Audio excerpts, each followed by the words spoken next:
Okay, so I finished that layer, doing the same thing, just alternating back and forth. You can see some of the curls are kind of stuck together. It's because I haven't ran my fingers through them yet, but that's gonna make them last longer in the long run. So I'm gonna go ahead and let the last layer down.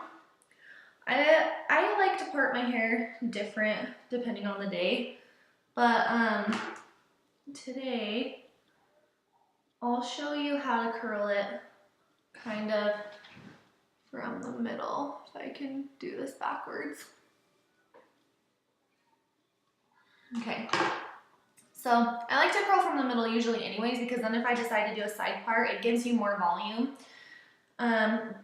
The top, I do all with the curling wand. I just like the way that it looks. And I do my hair sometimes with a straightener only, if I want like a looser effect. But the wand gives you a curl up higher to the root of your hair.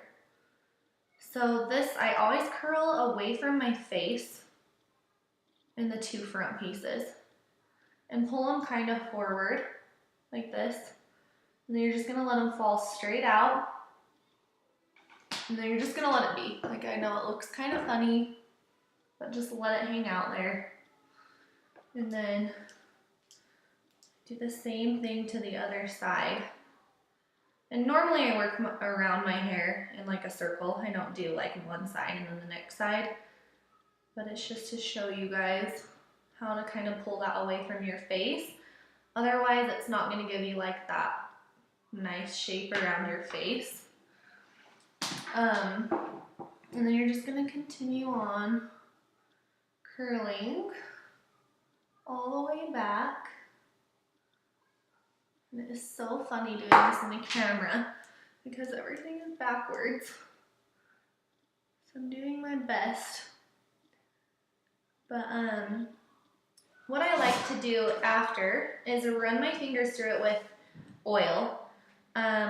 You don't want to use a lot of oil, and you don't want to put it at the base of your hair. Otherwise, it's going to look greasy. My favorite oil to use is Moroccan oil. If you have blonde hair, make sure you get the Moroccan oil light.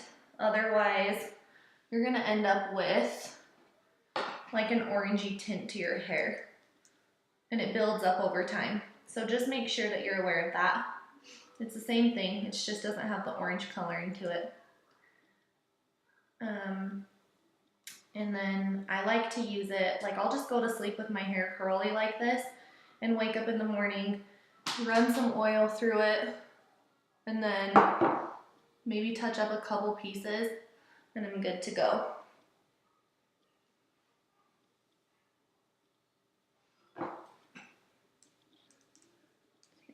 Keep doing the same thing. I curl it usually all away from my face on the top. If you feel like you need a little bit more volume in some spots, go back after it cools down and grab some smaller pieces and just curl them forward to give you more variation throughout the top. You can see how they're really stuck together, but that's good. So just get this other side done, and I'll show you the most important part. Well, I guess the most important part of finishing up is just making sure you separate them really good and get some hairspray in there. If you want like a flowy curl, you're definitely not going to want to use like a high hold hairspray, although you might think you want to because that's what's going to keep your curls in longer. I feel like it actually works the other way around because it's so stiff and sticky that it just makes your curls kind of crunchy and not flowy. So get like a light to medium hold hairspray. My favorite is Paul Mitchell. They have a really good light hold hairspray. And it gives your hair volume and holds your curls, but it doesn't look like you have hairspray in your hair, which is what I'm usually wanting to achieve.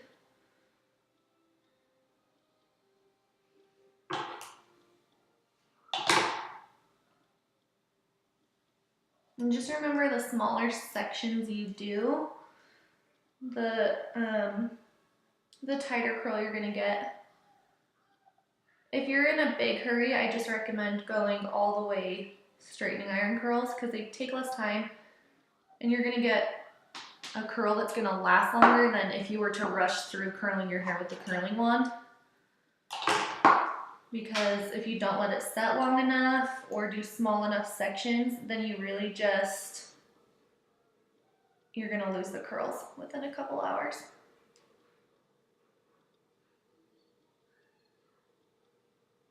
Okay, so it looks like I've got it all from what I can see. I'll see when I get in the mirror. So you can look, they look kind of funky. So before I touch it, I'm gonna put some oil just in my fingers, rub it in, you see back. And then I just am gonna kind of go through and make it more flowy and not sections. I do not like when you can see like the sections on the top. It just looks like you didn't finish your hair. So make sure you really work it through and just kind of mess it all up. You can see it's got a pretty good curl to it just by doing it in front of the camera. And then what I like to do is just kind of pull these down around my face, and then I'll just spray. This is the Paul Mitchell spray that I love. It's the extra body finishing spray. And I get the big one because then it lasts me a long time. And then just kind of spray throughout and scrunch it up. Sounds like I have a clog. And that is pretty much all you need to do. If you decide you want to do a side part, I just kind of flop it over.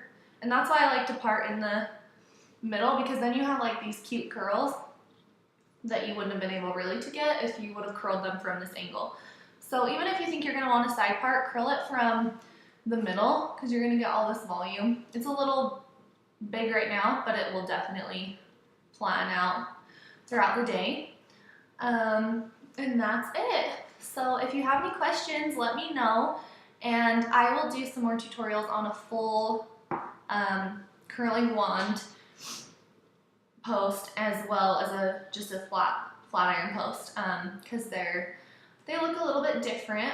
And just stay persistent with the flat iron. It's hard to learn how to curl with a flat iron, but you'll get the hang of it. It just takes practice. So don't get frustrated, but if you have any questions, let me know, and I will be sure to get back to you as soon as I can. And thanks for watching. Okay, bye.